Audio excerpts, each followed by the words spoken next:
কেন্দ্র পরিদর্শনে গিয়ে ছাত্রদলের ভিপি প্রার্থী শেখ সাদি হাসান অভিযোগ করেছেন, ভোটের পরিবেশ বিঘ্নিত করার চেষ্টা করছে ছাত্র শিবির। অবশ্য এই অভিযোগ অস্বীকার করেছেন শিবির প্যানেলের ভিপি প্রার্থী আরিফুল্লাহ। দাবি করেন, নিয়ম ভেঙে সাবেক শিক্ষার্থীরা অবাধে প্রবেশ করছেন ক্যাম্পাসে।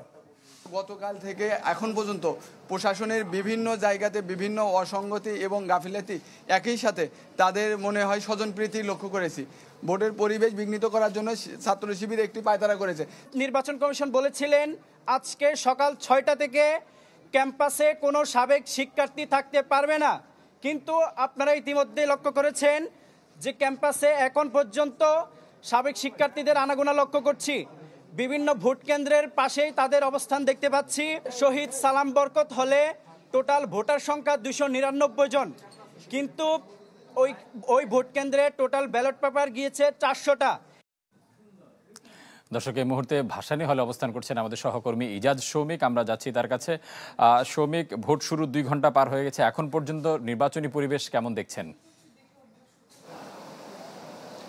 নির্বাচনী পরিবেশ ক্যাম্পাসে আসলে এখন পর্যন্ত বলা যায় যে সুষ্ঠু রয়েছে। বিশেষ করে যেহেতু 21টি হল রয়েছে, ছেলেদের 11টি হল এবং মেয়েদের যে 10টি হল রয়েছে, প্রত্যেকটি হলে কেন্দ্র স্থাপন করা হয়েছে এবং কেন্দ্রে ভোট গ্রহণ প্রক্রিয়া সকাল থেকেই শুরু হয়েছে। অবশ্য কোনো কোনো হলে বা কোনো কোনো কেন্দ্রে কিন্তু ভোট গ্রহণ একটু দেরিতে শুরু হয়েছে। যেমন 10 নং হলে কিন্তু প্রায় 40 মিনিটের বেশি, অর্থাৎ 42 মিনিট পর ভোট গ্রহণ প্রক্রিয়া শুরু হয়েছে। তবে এই হলে, আমি যে হলটিতে এই মুহূর্তে রয়েছি, ভাসানী হল, এখানে 522 জন শিক্ষার্থী তাদের ভোট প্রদান করবেন এবং এখানে ব্যালট পেপার আনা হয়েছে 600টি।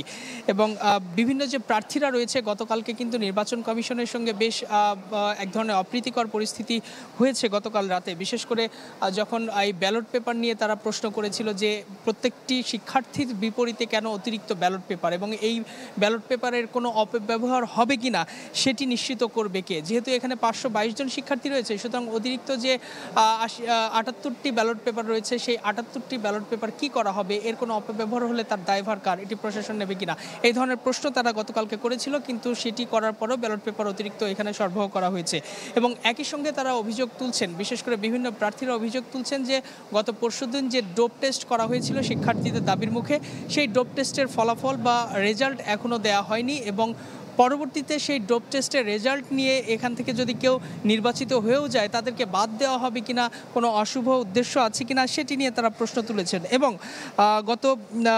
গতকাল মাঝরাতে কিন্তু বহিরাগত ক্যাম্পাস থেকে নির্দেশনা ছিল যে 10 তারিখ দুপুরের মধ্যে কোনো বহিরাগত থাকতে পারবে না এবং প্রাক্তন কোনো শিক্ষার্থী যদি হলে অবস্থান করে তাদেরকে বের হয়ে যেতে হবে। কিন্তু গতকাল রাতে দেখা গেছে যে ক্যাম্পাসে বিপুল সংখ্যক বহিরাগত ছিল এবং সুস্পষ্টভাবে তাদেরকে দেখা গেছে যে ছাত্রদলের যে সাবেক নেতারা যারা ছিলেন তারা অনেকেই ক্যাম্পাসে এসেছেন, নির্বাচন কমিশনের সঙ্গে বৈঠক করেছেন, যার কারণে এটি নিয়ে তারা প্রশ্ন তুলেছেন যে প্রশাসন নিরপেক্ষ আচরণ করছে না, এই ধরনের অভিযোগটি রয়েছে। এবং সব মিলিয়ে যেটা বলা যায় যে এখন পর্যন্ত হলের মধ্যে ভোট সুষ্ঠু হলেও বিশ্ববিদ্যালয় প্রশাসনের নিরপেক্ষতা নিয়ে কিন্তু শিক্ষার্থীদের যথেষ্ট প্রশ্ন রয়েছে এবং সেই ইজাজ, আপনাকে অসংখ্য ধন্যবাদ। দর্শক, আমরা এই মুহূর্তে দেখতে পাচ্ছি যে মীর মোশাররফ হলে রয়েছেন আমাদের আরেক সহকর্মী সাদ বিন শফিক। আমরা যাচ্ছি তার কাছে।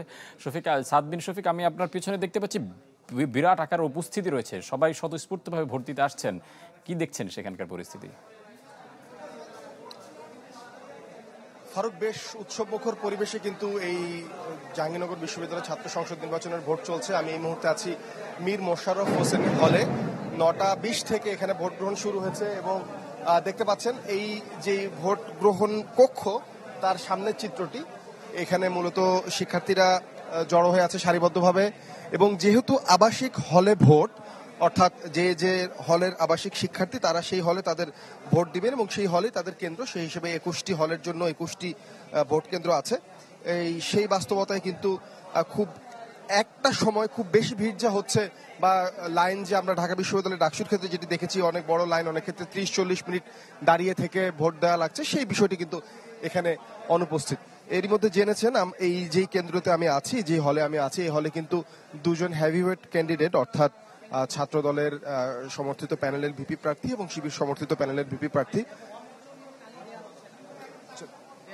তারা কিন্তু এই হলে ভোট দিয়েছেন। এরই মধ্যে তাদের সাথে তারা গণমাধ্যমে কথা বলেছেন। তারা যেমনটি জানিয়েছেন, পাল্টাপাল্টি অভিযোগ ছিল এক ধরনের। ছাত্রদল বলছেন যে প্রশাসন আসলে খুব বেশি একটা কাঙ্ক্ষিত ভূমিকা পালন করছেন না। কিছু কিছু ক্ষেত্রে অভিযোগ ছিল শিবিরের বিরুদ্ধে, যদিও শিবির সেই অভিযোগ অস্বীকার করেছে। শিবিরের যিনি ভিপি প্রার্থী ছিলেন তিনি বলেছেন যে কিছু কিছু ক্ষেত্রে তারাও অনিয়মের অভিযোগ এনেছেন, যে ছাত্রদলের সাবেক অনেক শিক্ষার্থী তারা কিন্তু ক্যাম্পাসে প্রবেশ করেছেন, এমন অভিযোগ কিন্তু তাদের পক্ষ থেকে আমাদের জানানো হয়েছে। সব মিলিয়ে বিকেল 5টা পর্যন্ত চলবে এই যে হলে আছি, এখানে 464 জন শিক্ষার্থী ভোট দিবেন। 464 জন শিক্ষার্থী, এবং এখন পর্যন্ত কিন্তু ভোটদানের হার যেটি আমাদের বলেছে বেশ সন্তোষজনক। কারণ সকালবেলা প্রথম ঘন্টায় কিন্তু অনেকে চেষ্টা করছেন, অনেক শিক্ষার্থীরা তাদের ভোট দেওয়ার জন্য। সব মিলিয়ে এখানে ব্যালট পেপার নিয়ে আইডি কার্ড দেখিয়ে তারপরে কিন্তু সেই গোপন কক্ষ থেকে তারা ভোট দিয়ে এসে ব্যালট বক্সে ফেলে তারা তাদের এখানকার ভোটের আনুষ্ঠানিকতা সম্পন্ন করছেন। সব মিলিয়ে এখন পর্যন্ত বেশ উৎসবমুখর এবং সুন্দর পরিবেশে ভোট অনুষ্ঠিত হচ্ছে এই মীর মোশাররফ হোসেন হলে। ফারুক। সাদ, আপনাকে অসংখ্য ধন্যবাদ। দর্শক, সহকর্মী সাদ বিন শফিক মীর মোশাররফ হলের থেকে জাহাঙ্গীরনগর বিশ্ববিদ্যালয় শিক্ষার্থী সংসদ নির্বাচনের খবরাখবর জানাচ্ছিলেন। নতুন বাংলাদেশ গড়তে এলো জুলফিকার স্টিল।